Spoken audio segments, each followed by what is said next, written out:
You know, somebody will I'll just be sitting down quietly. The next thing I'll just see an Ovevekuve matter. Trust me, I'll bring it here. I just saw this video. They say Tinubu is now from Anambra State. Yes, so that Tinubu is an Igbo man.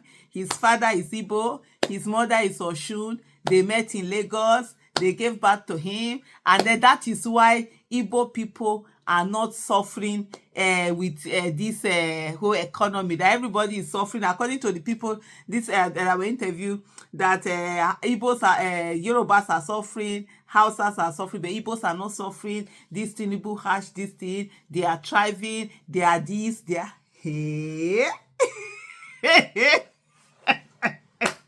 Before I go too much, let me not talk too much, and let me just allow you guys to hear directly from the horse's mouth. Well, you said the last time that Tinubu is an Anambra. Yes, you know. How you tell what are your facts that Tinubu is an Anambra? Tinubu mother from Osun State. In father from Anambra. You know, Levi from his side. So is that the reason why you said that's the reason why Yoruba are suffering? Yes, sir? You said yes. Yoruba are suffering because Tinubu is from Anambra. Yes, that's why we are suffering now. Why? So Tinubu government can't favor Igbo? Yes, see the reason. Igbo people, they enjoy the Tinubu regime. So they no suffering at all. Igbo people, they enjoy. Well. Baba, what do you have to say? It's true. Igbo too, they enjoy. They are enjoying Tinubu. They are enjoying Tinubu administration. He favor them. He no favor. He no favor Yoruba and Hausa, but he favor Igbos. You said Tinubu is from Anambra. Do you? He from Anambra 60. His mother from Osun, from his mother. His mother Rabiji from Rabiji. Okay. How it can't be a Lagosian? Don't worry, everybody now can be. He's a Muslim. He's a Muslim. So but that's the reason why Yoruba people are suffering the government. Yes. A father from Anambra from Inewi. Yes. Here with his mother, they meet at Lagos. Okay. So that's why they are suffering because Igbo man, they favor Igbo man. They favor Igbo man. Yes. Mama, come. Where did they go? Can't take the mic and talk. People, are you happy with the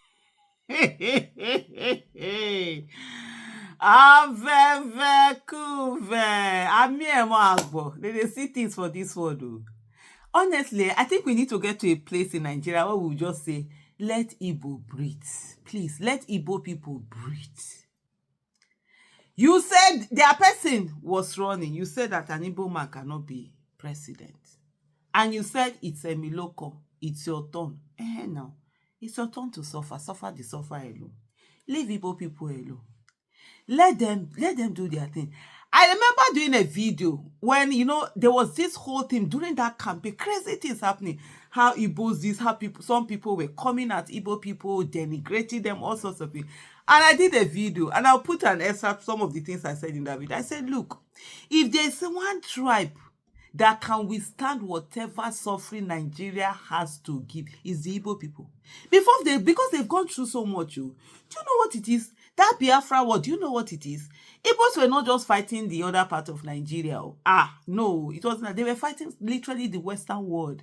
That said that if these ones break away, where will they turn to? Remember, even if you look at the history, we could see that the advancement of the Igbo people, their tenacity, their can-do spirit, are sort of like irritated the West to a good extent, and they didn't want them to like have that leadership role and stuff like that. So they really went through so much. And then for me, the most heinous part of it all was that whole starving. How do you starve a whole region just to kill them? I mean, that was so heinous.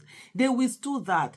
And that Ozemena, you know, never again, I think that's what it means here. That spirit came on, and they've taken that on, has been passed on generation, through generation. So what do you expect? They've been hardened. It's just like this thing that there's this TikTok thing that viral TikTok thing they do where they say, oh, you think you can hurt me? I've been through this, that. And so the Igbo people too, that's the mentality that they will have this. You think you can hurt us? We've been through Biafra war. We've gone through so much. We've been denied so much. We've been put as almost as if we are outcasts, denied a lot of things. They've come together.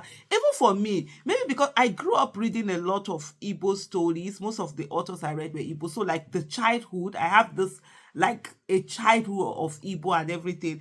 I remember during like what they did, because they weren't the ones that were closest to the coast, sort of like the Yorubas had advantage with being the Lagos where the white came settled. So a lot of them could go abroad, had scholarships, had stuff like that.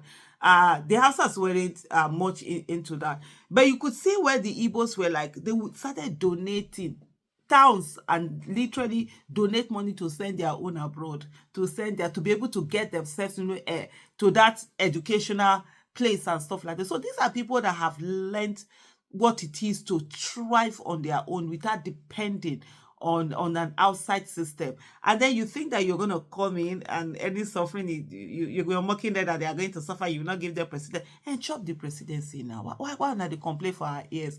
Anyway, just watch this video that I did then. I want us all to understand, in this Nigeria, if there's any region or any group of people, let me not use region now, if there's any group of people that can withstand whatever hardship Nigeria has to give more than any group, I think it's the Igbo people. I might be wrong, but that's my opinion. They have a lot going for them. It's one of, should I say one of what's the most economically empowered group of people in terms of diversity. Not, I want us all to understand. It is what it is. Me like me, I will say my own. Like people are like, I will talk my own as it be. The way I see it, that's the way I will say it. I might be wrong, and I'm ready to anybody to tell me, oh, Aisha, what you're saying is wrong. I will always see it to superior argument. For me, that's one of the best ways that I learn. But there are certain things that you just need. It's there. You just see it on ground. People just don't want to do it, and then they come, they are blaming people. They are looking for, I beg. Yes, okay, Tinubu.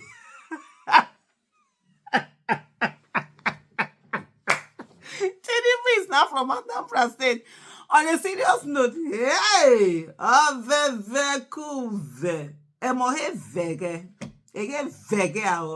a serious note, I would really like to know why Anambra, why not Enugu, why not Ebonyi, why not Imo, why not Abia? Why was it Anambra that they decided that Tinubu's father is now from Anambra? No, he's no longer local. He's now Anambra. You see, for me, though, I tell you that I have no pity for Nigerians, honestly. I really don't. Because if we continue to be foolish, we'll continue to see foolish results. Thank you so much for watching. Bye.